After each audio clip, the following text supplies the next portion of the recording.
예, 오늘 재판에서 가장 주목받은 장면은 다스의 주인이 누구냐에 대한 판단이었습니다.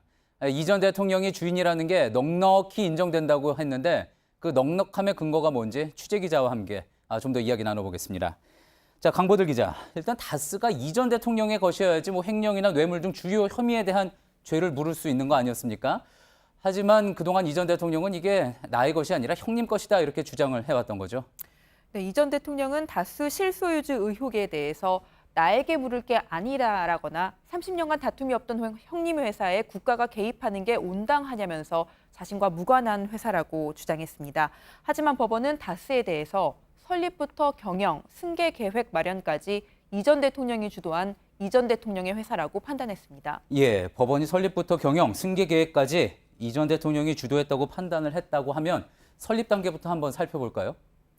검찰 조사에서 김성우 전 다스 사장은 1985년 현대건설 대표이던 이 전 대통령의 지시에 따라 다스의 설립을 준비했다고 진술했습니다. 이 전 대통령의 주선으로 현대차 관계자를 만나 다스가 생산할 부품의 종류를 정했고 공장 부지와 기술을 이전해줄 업체에 대해서 보고하고 지시받았다는 겁니다. 법원은 이 진술을 인정하면서 다스가 이 전 대통령의 것이 아니라면 현대차 등이 특혜를 줄 이유가 없다고 밝혔습니다. 또 이 전 대통령이 초기 설립 자금 3억 9,600만 원을 보냈다는 김성우 전 사장의 주장도 인정했습니다. 예, 그렇군요. 자, 이렇게 설립은 됐습니다. 이렇게 만든 회사, 경영을 하는 데 있어서도 이 전 대통령이 상당히 적극적으로 관여를 했고 심지어 대통령 재임 기간에도 관여했다는 점이 확인이 됐죠. 예, 이 전 대통령의 의사가 인사나 임원의 급여 수준, 회사 인수 등 주요 결정에 반영됐다는 게 다스 관계자들의 일관된 진술이고 법원도 이를 인정했습니다.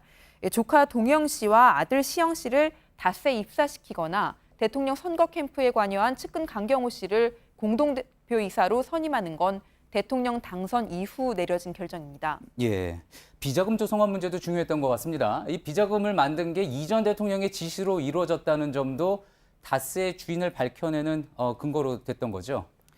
예, 이 전 대통령 측은 최근 공개한 문건에서 처남 김재정 씨가 비자금을 만들어 쓴 걸로 의심됐다고 주장했습니다.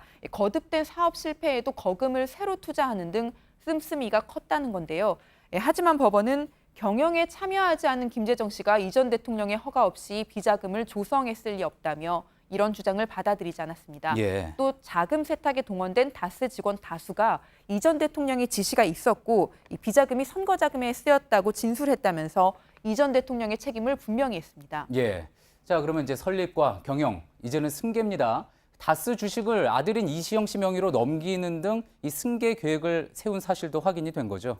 이 형이나 처남의 명의로 되어 있던 주식을 자신이 세운 청계재단이나 아들 시영 씨에게 넘기는 계획이 담긴 문건도 발견됐습니다. 예. 청와대 행정관이 작성한 PPP 문건, 이른바 대통령 퇴직 후 계획 문건입니다. 법원은 주식 명의자가 이런 계획을 알지 못한 데다가 배당금을 받은 주주가 배당금을 시영 씨에게 넘기기도 했다는 점에서 다스의 주식은 이명박 전 대통령의 것이라고 판단했습니다. 예. 자, 어찌 보면은 그동안 조각조각 저희가 보도해드렸던 내용이 이번 법원 판결문 안에 하나로 정리돼서 녹아 있는 것 같기도 합니다. 잘 들었습니다. 강보들 기자였습니다.